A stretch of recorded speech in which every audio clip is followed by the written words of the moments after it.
Thưa quý vị cùng các bạn, Thanh Long Vlog xin tiếp tập 19. Cao miên phải lo dùng cơm gối, người khá lo đối trước bây giờ. Việc Minh Thông chưa tới bến bờ, thấy thần quốc vật vờ hồn phách. Nhìn đối lạnh chớ than chớ trách, một con sâu làm đổ trách canh.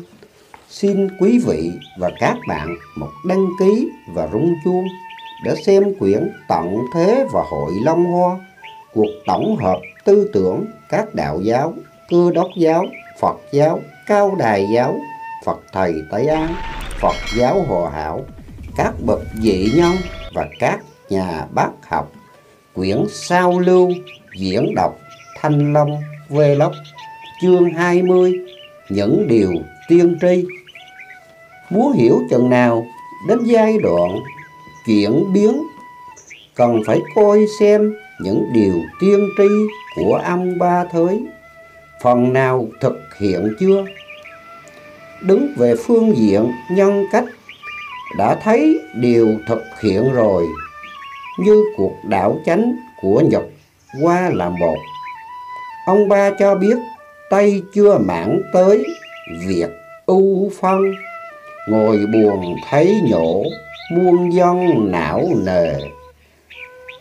Câu này đủ cho ta thấy tình hình Việt Nam từ ngày Nhật để chơn lên đất này, không còn lúc nào dân khổ cho bằng lúc đó trở đi. Ông Ba cho biết từ 50 năm về trước, thời kỳ chiến tranh đúng của Nhật dây dưa cho đến năm Tuất, Trâu Nhật Bổn, Nam Việt Bắc cày, gây go chó sủa hàng ngày sủa dai. Khi nói đến nước Tàu thì ông Ba không khỏi đau thương mà thống trách. Đường gian nan dễ giấu cho bầy, căm hờn Tàu giặc hại rầy Nam Bang. Ông thương hại cho Tàu là vì phải tội bày ra bán hình bán tượng của Phật và tranh hành chiến đoạt nước Nam. Tội Tàu mang ước chất như thành, bán hình bán tượng tranh hành nước Nam. Bởi thế khi lập lại đời, người Tàu chỉ sống sót có một người trong 10 người. Tội Đại Thanh bán tượng bán tranh, họ hình bán Phật bất sanh 9 phần. Ngoài nước Tàu, ông Ba còn cho biết Ấn Độ cũng như mang đại khổ. Trời khiến xuôi ách nước từ đây, Chà và hai nước mất thay chẳng còn. Chà và hiện có hai nước là Hồi và Ấn. Một nước ở phần gần nước ta nhất là nước Tần. Ông Ba cho biết sẽ gặp nhiều tai nạn như Tàu và Ấn Độ. Có ai từng ăn ốc không gai, ăn cơm không đũa, đại tai nước Tần. Và sau này nước Tần sẽ hiệp về hướng Ban. Ai từng làm ruộng không trâu, nước Tần sâu lại lai thâu hớn trào. Nhưng trước hết khi đến Hội Long Hoa, nước Tần phải trải qua một thời kỳ đối khó. Cao miên phải lo dùng cơm gối, người khó lo đối trước bây giờ. Việc mưu thông chưa tới bến bờ, thấy tần quốc vật vờ hồn phách. Nhìn đối lạnh chớ than chớ trách, một con sâu làm đổ trách canh. Chịu nạn đói như thế là vì con sâu làm đổ trách canh. Do nước Tần khởi loạn trước, làm cho Việt Nam phải lâm vào cảnh khổ. Việc trước thì Tần khởi loạn xa, sát nhân vật người ta thậm khổ. Tần khởi loạn theo ông Ba là một điều mở màn cho biết cuộc đời đã đến. Nhưng muốn xác định thời giờ, ông ba cho biết rằng khi đời tới thì tự nước nào đánh nước ấy, mình hại mình, nói việc có căn, nước nào hại nấy, lân xăng trở đời. Sự tận diệt của loài người sẽ diễn ra bằng cuộc nội chiến của mỗi nước. Cùng một lúc xảy ra, nước nào đánh nước ấy. Giặc dậy lân xăng giặc dậy, đánh nhau tầm bậy đánh nhau. Nước nào ở đâu đánh đó. Vận nghèo thấy khó vận nghèo. Người thác bá bèo người thác. Đâu tan nát đâu. Thật là những điều quá sức tưởng tượng ý nghĩa của mọi người. Người đời sẽ có kẻ không tin. Tôi cho người thấy việc mấy thiên cơ, người cũng ngó lơ, tôi ngơ ngẩn dạ. Nhưng vì quá thương tiếc đời nên ông phải tỏ bày, để sau này người đời không trách. Thương chúng sanh Phật mới tỏ bày, chẳng nghe lời Phật hội này rã thay. Và những người thiện căn, ông bảo ghi nhớ những lời của ông rồi sẽ biết. Nói rồi cho nhớ lời ghi, chừng nào thấy việc loạn ly biết lời. Nơi nơi khổ não cho đời, dư trăm việc khổ biết lời để ghi. Nhưng hỡi ơi, mặc dầu ông hết tiếng nhắc nhở, mà người đời vẫn hí hửng không lo. Bây giờ hí hửng không lo, gặp cơn bát loạn nằm co kêu trời. Lo giàu ít kẻ lo đời, gặp cơn bát loạn kêu trời thấy đâu. Và đến chương 3 tứ thánh. Phải chăng vì thấy đời ngờ vực bán tín bán nghi, và lần này Đấng Thiêng Liêng phải mượn xác 9 tuổi ra thơ khuyên đời. Đây là việc tự thuật của Đấng Thiêng Liêng ấy. Thương dân khuyên nhủ hết tình, mượn xác 9 tuổi một mình ra thơ. Và Đấng Thiêng Liêng ấy tự xưng là tứ thánh, vì buồn đời ông không chịu nghe và lời khuyên nhủ, nên lâm phàm cảnh tỉnh. Buồn đời coi lại làm ngơ, nói rằng nói dối làm thơ bắt vần. Để rồi cuộc lộn quan tầng, biết cho tứ thánh bắt vần hay không. Thật là một điều người đời không ngờ, lại làm cho người ngạc nhiên hơn nữa. Những điều tiên tri khuyên răn của tứ thánh đem so sánh lại không khác với những điều mà ông Sư Vải Bán Khôi hay ông Ba Thới đã cho biết.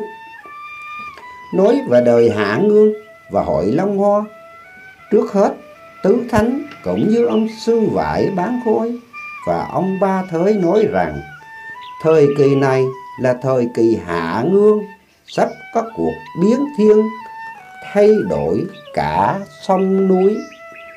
Hạ Ngương mỗi việc mỗi mòn, mòn sông mòn biển lại còn mòn non. Sự biến thiên ấy là do thiên định đã kề một bên rồi. Bây giờ kẻ sở người tề, đến kỳ thiên định cũng kề một bên. Tứ thánh cũng cho biết rằng rồi đây nhân loại sẽ đi đến hội Long Hoa, mở ra để chọn người hiền đức.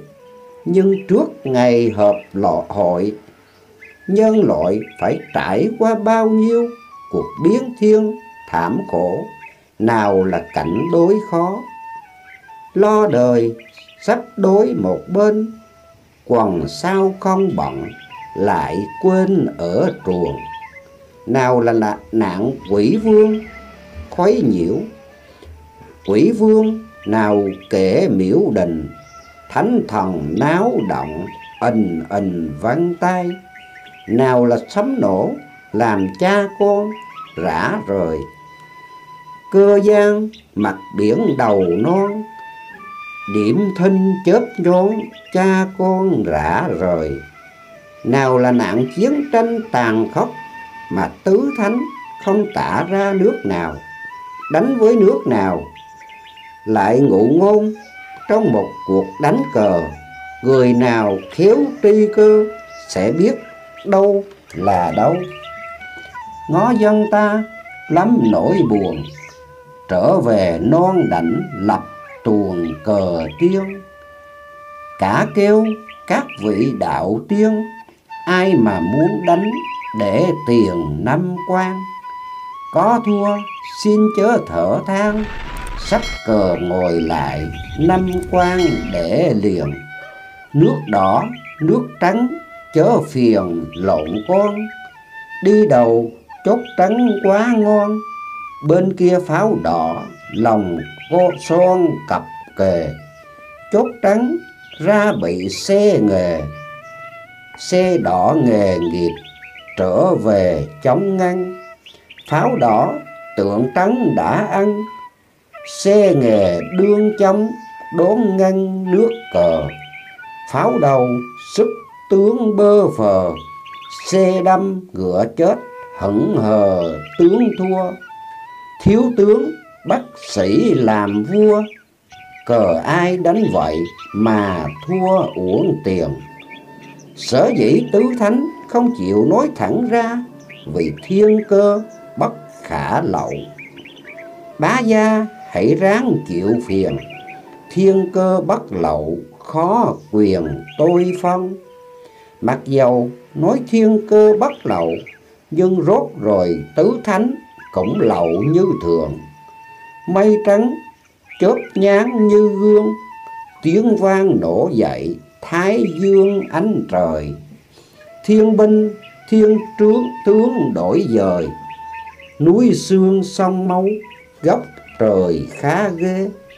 Lìa da chia rẽ phu thê, tiếng kêu khóc kể gia quê chẳng còn. Xích tinh phượng phất lố tròn, nguyệt tinh chớp nháng mọc tròn năm châu.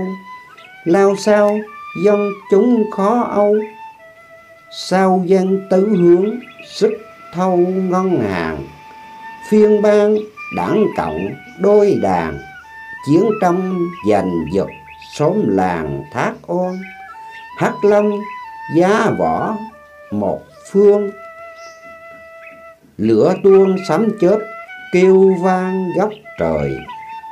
Tâm kim phải chịu đổi dời, thành thanh biển cải biết đời ma chưa.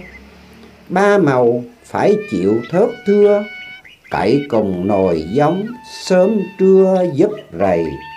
Thanh long nói gót trổ tài, thòng vời lấy nước bên ngồi Âu Quân. Kim chi khéo nổi bền quân, rút về gia định ngăn chừng Đồng Nai. Trời ơi sao ó biết bay, xe kia biết chạy tại ai xe ngừng. Sướng sao súng sao biến nổ không chừng, chư ban thập bát ngập ngừng ngẩn ngơ. Ngồi buồn nói chuyện bá vơ, cho ai hiểu chút thiên cơ tại trời. Tuy tứ thánh lộ thiên cơ, nhưng thiên cơ ấy chẳng lẽ gì đoán nổi đến những danh từ xích tinh, nguyệt tinh, hắc long, kim ngân, thanh long. Có điều người ta để ý là tứ thành cho biết khi sắp nổ thì súng không hết nổ, ó biến bay xe tăng biến chạy. Vâng, thưa quý vị cùng các bạn, Thanh Long không bỏ chữ nào. Có cái video trước là chữ TQ, tính là một nước ở gần nước Việt Nam của chúng ta.